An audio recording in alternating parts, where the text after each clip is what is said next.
Hello everybody, today we're going to present you the Tiffany case. But first of all, what is Tiffany and what is LVMH? Well, Briac, that is a very good question. What is Tiffany and what is LVMH? Those two are very big companies, actually, luxury company that are dealing in the same market and battling for the same customers.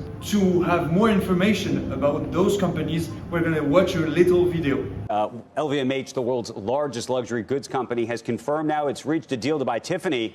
The price tag, $135 per share in cash, $16.2 billion total. It's the largest ever in the luxury sector. The other big deals of the morning, we got Charles Schwab buying rival brokerage TD Ameritrade, and Swiss drug maker Novartis is buying the medicines company for $9.7 billion in cash. And Robert Frank joins us with more on the big luxury goods deal of the morning. What do you think of this? Expected, but a little bit more expensive. Right. All luxury than we expected. America's most famous jewelry brand will now have French owners. Now, LVMH, which owns Louis Vuitton, Christian Dior, Dom Perignon, and pretty much every other luxury brand, 70 of them, now has a market cap of over $200 billion, is buying Tiffany for $16 billion, or about $135 a share. The price marks a 50% premium from where Tiffany was trading back in October when LVMH first made the offer for the company of $120 a share.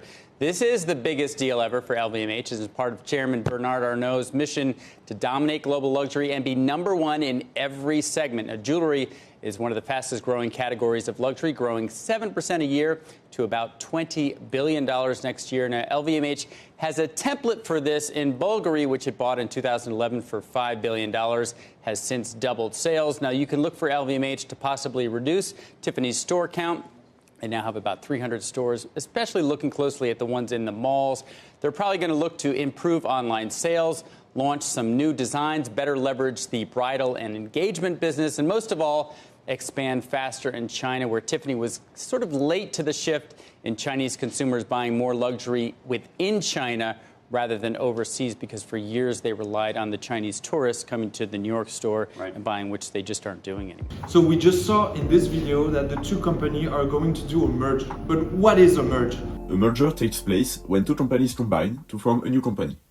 Companies merge to reduce competition, increase market share, introduce new products or services, improve operations, and ultimately drive more revenue. So we just seen that a merge allows two companies to increase their capacities. But now we have to see why does LVMH want to buy Tiffany. LVMH actually wants to buy Tiffany for many reasons, but the principal reason is because it wants to be the leader in every segment. The only segment where LVMH is not the leader is actually the jewelry and watch segment. And this segment is the only segment where Tiffany is the leader. So by buying Tiffany, LVMH is buying the jewelry and watch segments. Tiffany is in a strategic turnaround plan. It means that its share price is currently depressed. So by the fact that LVMH buys Tiffany, it means that Tiffany will have a better price on the share market. So, to do a quick reminder of what are the goals of Tiffany in this negotiation. For Tiffany, this negotiation will be to achieve a good and valuable evaluation of the company, to check the integrity of the company and the broad market, and protect the interests of the shareholders. What LVMH expects of this negotiation? LVMH goals will be to acquire Tiffany at not a very high price, to integrate the new brand successfully, and to grow the Tiffany brand to bring growth in the watch and jewelry segment. But to understand this negotiation, we have to see now the strengths and the weakness of Tiffany. The strength of Tiffany actually relies on its iconic brand and its potential, but its weakness is based actually on the depressed prices and its recent challenges. LVMH actually has for weakness this merge.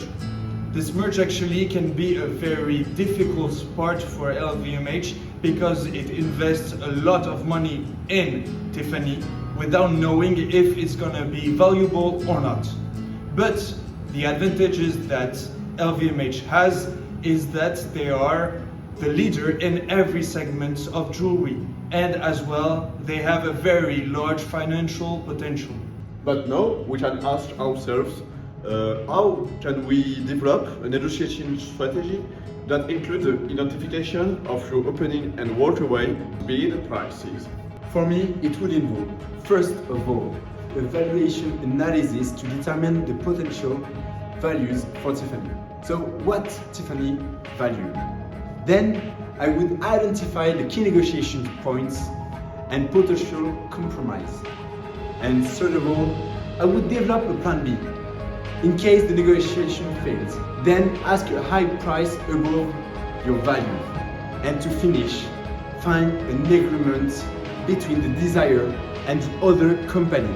And to conclude, we understand in Tiffany case how negotiation is important even in the merging of two companies, and what are the most important parts of negotiation between two big companies just like Tiffany and LVMH.